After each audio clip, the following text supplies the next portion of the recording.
how to change the language on CoinMarketCap app. So let's go ahead and start the video. First of all, open the CoinMarketCap app on your device and go ahead and click on market on the bottom left hand side. After you do that, you can find your profile icon on the top right hand side. Go ahead and tap on that profile icon and you can see language instantly, which is below theme. Go ahead and tap on language and you can see the default language is English.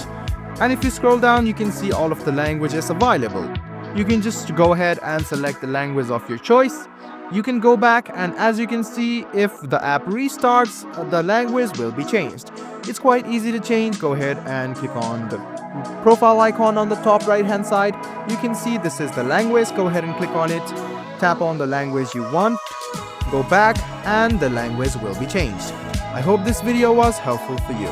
Like the video, subscribe to the channel and do hit the bell button for more.